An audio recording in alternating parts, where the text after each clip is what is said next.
Hello everyone, स्वागत है आप सभी का आपके अपने YouTube channel LD study point पे। आज की इस क्लास के अंदर हम बात करने वाले हैं विश्व का प्रादेशिक भूगोल BA 5th semester topic number 1। इसके अंदर हम एमसीक्यू के ऊपर बात नहीं करेंगे। एमसीक्यू के ऊपर फिर कभी कोई क्लास लेकर के आएंगे। टोटल 120 ही एमसीक्यू हैं, जिसमें से आपका जो एग्जाम है इजीली निकल जाने वाला है। एंड उसके बाद अपने जो फर्स्ट यूनिट है उसके अंदर आपको 10 इंपॉर्टेंट क्वेश्चन मिलेंगे। 5 यूनिट है, टोटल 50 क्वेश्चन हो जाएंगे। एंड उसके बाद आपको 15 क्वेश्चन और मिलेंगे जो निबंधात्मक है। पेपर इसी में से बनने वाला है, चाहे 200-300 पेज की पीडीएफ 1 वीक वाली क्यों ना पढ़ लो, पेपर इसी में से आएगा। 60-70 पेज के अंदर आपका जो टॉपिक है सारे कवर हो जाएंगे। एंड अगर इसकी पीडीएफ प्राप्त करनी है तो स्क्रीन पर दिए गए नंबर पर मैसेज करें, आपको इसकी पीडीएफ है जो मात्र 30 रुपये के अंदर प्रोवाइड करवा दी जाएगी। एंड अगर आप व्हाट्सएप ग्रुप या व्हाट्सएप चैनल को ज्वाइन करना चाहते हैं तो डिस्क्रिप्शन के अंदर आपको उसका लिंक मिल जाएगा, जिसके थ्रू आप डायरेक्ट व्हाट्सएप चैनल ज्वाइन कर सकते हैं, ताकि एमजीएसयू यूनिवर्सिटी से रिलेटेड हर अपडेट आप तक सबसे पहले पहुंच सके। तो चलिए शुरू करते हैं आज की अपनी क्लास को। सबसे पहले आपको पीडीएफ के अंदर लेखक परिचय, क्यूआर स्कैनर एंड एमसीक्यू देखने को मिलने वाले हैं। एमसीक्यू की संख्या टोटल 120 रहने वाली है। 120 एमसीक्यू के बाद हमारा शुरू होता है फर्स्ट यूनिट। फर्स्ट यूनिट के अंदर 10 क्वेश्चन हैं जो परीक्षा में निश्चित रूप से छपने वाले हैं। परीक्षा में एग्जामिनर आपसे 2 क्वेश्चन पूछेगा और वो 2 क्वेश्चन इसी यूनिट से आने वाले हैं। फिर सेकंड यूनिट से भी 2 क्वेश्चन और इसी प्रकार आपसे जो 10 क्वेश्चन है वो पूछे जाने वाले हैं। 5 यूनिट में से 10 क्वेश्चन आएंगे। टोटल अपने 50 क्वेश्चन है जो आराम से 5 क्लास के अंदर कंप्लीट कर लेंगे। तो सबसे पहले जाके चैनल को सब्सक्राइब कर लो एंड चलिए शुरू करते हैं अपनी क्लास को। तो सबसे पहले इकाई 1 है, इसके अंदर पूछा गया कि प्रदेश की अवधारणा कि प्रदेश है वो क्या होता है। प्रदेश क्या है, प्रदेशों का वर्गीकरण, भौगोलिक और आर्थिक, विश्व के प्रादेशिक प्रदेश, अध्ययन, मानसून, भूमध्य सागरीय, उष्ण मरुस्थलीय और प्रेरी। प्रेरी क्या होता है, घास के मैदान होते हैं। प्रेरी एक प्रकार का घास का मैदान है, जिसके ऊपर आज आगे अपने बात करने वाले हैं। सबसे पहले बात करते हैं कि प्रदेश क्या होता है। प्रदेश क्या होता है, प्रदेश किसी क्षेत्र या देश का वह विशिष्ट भाग होता है जो भौगोलिक, सांस्कृतिक, राजनीतिक या आर्थिक दृष्टि से अलग पहचाना जाता है। अलग पहचाना जाता है, जैसे भारत के अंदर बहुत सारे स्टेट्स हैं एंड उनकी अलग अलग प्रादेशिक प्रदेशों के आधार पर हम उसका अध्ययन करते हैं, क्योंकि हर प्रदेश की जलवायु, मौसम अलग अलग होता है। एंड यह देश से छोटा होता है और जिले से बड़ा होता है। प्रदेशों का अध्ययन इसलिए महत्वपूर्ण है क्योंकि यह हमें यह समझने में मदद करता है कि किसी क्षेत्र की प्रकृति, जलवायु, संसाधन, जनसंख्या किस प्रकार से सामाजिक और आर्थिक गतिविधियों को प्रभावित करती है। उदाहरण के लिए भारत में राजस्थान का मरुस्थलीय प्रदेश और केरल का मानसूनी प्रदेश एक दूसरे से पूरी तरह भिन्न है। प्रदेशों का अध्ययन नीति निर्माण, विकास योजना और संसाधनों में न्याय संगत वितरण में भी उपयोगी होता है। इसके बाद आता है अपना सेकंड क्वेश्चन। सेकंड क्वेश्चन में आपसे पूछा गया है कि प्रदेशों का वर्गीकरण कैसे होता है, जो प्रदेश है उनको कैसे बांटा जाता है। प्रदेशों का जो वितरण है या वर्गीकरण है 2 आधारों पर किया जा सकता है। पहला हो जाएगा भौगोलिक और दूसरा जो आधार हो जाएगा वो हो जाएगा आर्थिक आधार।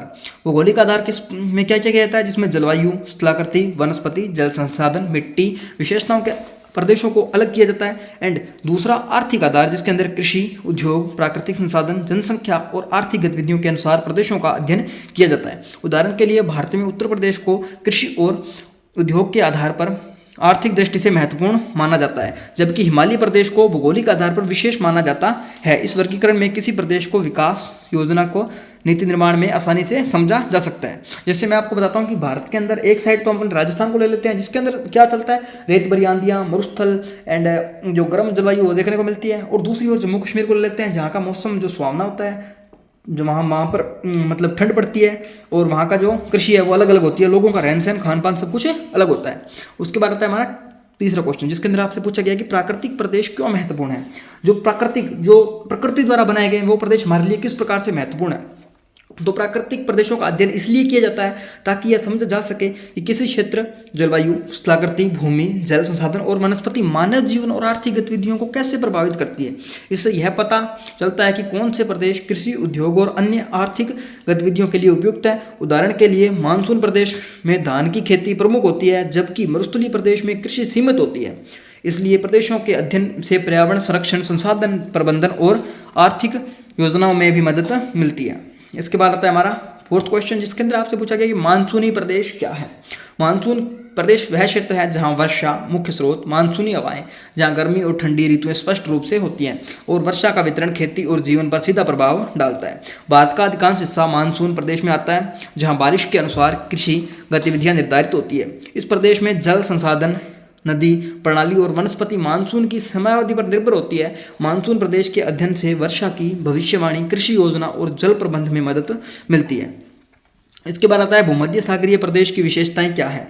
तो भूमध्य सागरीय प्रदेश विशेषताएं शुष्क गर्मियों और नम सर्दियों के लिए जाना जाता है, जहां गर्मियों और सर्दियों में तापमान में अंतर होता है। मुख्य फसलें अंगूर, जैतून और अनाज होती है। इस प्रदेश में कृषि का पैटर्न जलवायु पर निर्भर होता है। भूमध्य सागरीय प्रदेशों में पर्यटन और कृषि दोनों ही अर्थव्यवस्था में योगदान देते हैं। उदाहरण के लिए भूमध्य सागरीय तटवर्ती क्षेत्र यूरोप और पश्चिम एशिया में प्रमुख हैं। इसके अध्ययन से यह समझ आता है कि जलवायु और कृषि गतिविधियों के बीच कितना घनिष्ठ संबंध होता है। इसकी पीडीएफ प्राप्त करने हेतु स्क्रीन पर दिए गए मैसेज नंबर पर मैसेज कर सकते हैं। डिस्क्रिप्शन में व्हाट्सएप चैनल का लिंक है, जहां से आप डायरेक्ट व्हाट्सएप चैनल ज्वाइन कर सकते हैं। एंड उसके बाद आता है 6th क्वेश्चन की उष्ण मरुस्थलीय प्रदेश की विशेषताएं क्या है। उष्ण मरुस्थलीय प्रदेश में वर्षा बहुत कम होती है और तापमान बहुत अधिक होता है। भूमि रेतीली होती है, धूल भरी आंधियां चलती है।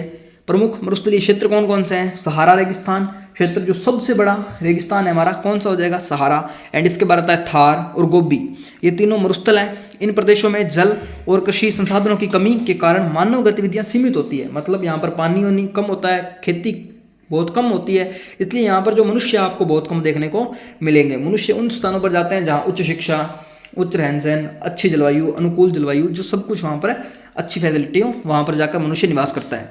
यहाँ का जीवन शैली और कृषि प्रणाली पानी की उपलब्धता पर निर्भर होती है। मरुस्थलीय प्रदेश का अध्ययन यह समझने के लिए करता है कि कठिन प्राकृतिक परिस्थितियों में मानव किस प्रकार अपना अनुकूल निवास जो है करता है। उसके बाद आता है प्रेरी प्रदेश क्या है। प्रेरी प्रदेश समतल घास भूमि वाला क्षेत्र है। मतलब एक समतल क्षेत्र पड़ा है जिसके ऊपर बहुत सारा घास उगा हुआ है, जहाँ मुख्य रूप से गेहूं और मक्का की खेती होती है। प्रमुख क्षेत्र अमेरिका और कनाडा में, इसका जो क्षेत्र है वो कहाँ हो जाएगा? अमेरिका और कनाडा के अंदर हो जाएगा। प्रेरी प्रदेश की मिट्टी उपजाऊ और कृषि के लिए अनुकूल होती है। यहाँ के निवासियों की जीवन शैली कृषि पर निर्भर होती है।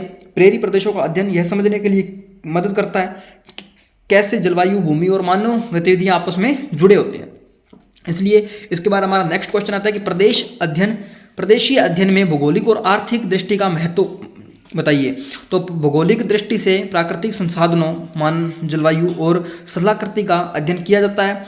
आर्थिक दृष्टि से उद्योग, कृषि और जनसंख्या को समझा जाता है। इस अध्ययन से यह पता चलता है कि कैसे प्राकृतिक और आर्थिक कारक किसी प्रदेश के विकास योजना और नीति निर्धारण को प्रभावित करते हैं। उदाहरण के लिए जलवायु और संसाधन किसी प्रदेश में उपयोगों की स्थापना और कृषि पैटर्न को प्रभावित करते हैं। अमेरिका को प्रादेशिक अध्ययन में क्यों शामिल किया जाता है? तो अमेरिका में विविध भौगोलिक प्रदेश हैं। अमेरिका के अंदर बहुत सारे राज्य हैं जिनके अंदर अलग अलग क्या है, भौगोलिक जलवायु पाई जाती है। जैसे पर्वतीय प्रदेश, प्रेरी मरुस्थल, मानसूनी क्षेत्र। आर्थिक दृष्टि से भी अमेरिका कृषि, उद्योग और सेवा क्षेत्रों में महत्वपूर्ण है।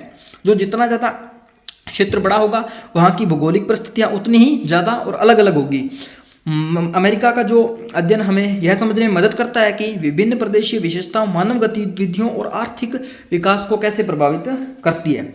इसके बाद आता है कि अंतिम क्वेश्चन, और जिसके अंदर बात करते हैं कि प्रदेशीय भूगोल में मानचित्र और आंकड़ों का क्या महत्व है। जो हम भूगोल का अध्ययन करते हैं प्रदेशीय, उसके अंदर मानचित्र और जो डाटा होता है उसका क्या काम आता है। तो मानचित्र और सांख्यिकीय डेटा से प्रदेशों की सीमा, मतलब कि अगर हमारे पास मैप नहीं है तो हमें ये नहीं पता होगा कि कौन सा स्टेट है जो कौन से स्टेट के साथ अपनी बॉर्डर बनाता है, या किसकी जलवायु कैसी है, कहाँ नदी है, कहाँ झरना है, कहाँ झील है इत्यादि। इनकी जानकारी हमें नहीं मिलेगी। इसके लिए जो मानचित्र है और डाटा है वो बहुत ज़रूरी होता है। मानचित्र और आंकड़ों का उपयोग नीति निर्माण, योजना और समाधान प्रबंध में किया जाता है। उदाहरण के लिए नदी, पर्वत और कृषि क्षेत्र का सही स्थान जानने के लिए मानचित्र आवश्यक है। आई होप आपको आज की क्लास अच्छी लगी होगी। क्लास अच्छी लगी है तो चैनल को सब्सक्राइब कर लेना, बेल आइकन को प्रेस कर लेना और अपने दोस्तों के साथ ज़्यादा से ज़्यादा शेयर करना, ताकि ऐसे ही क्लास आपको मिलती रहे। इसलिए आप हमारा व्हाट्सएप चैनल सब्सक्राइब कर लेना। एंड मिलते हैं अगली क्लास में, तब तक के लिए जय हिंद, जय भारत।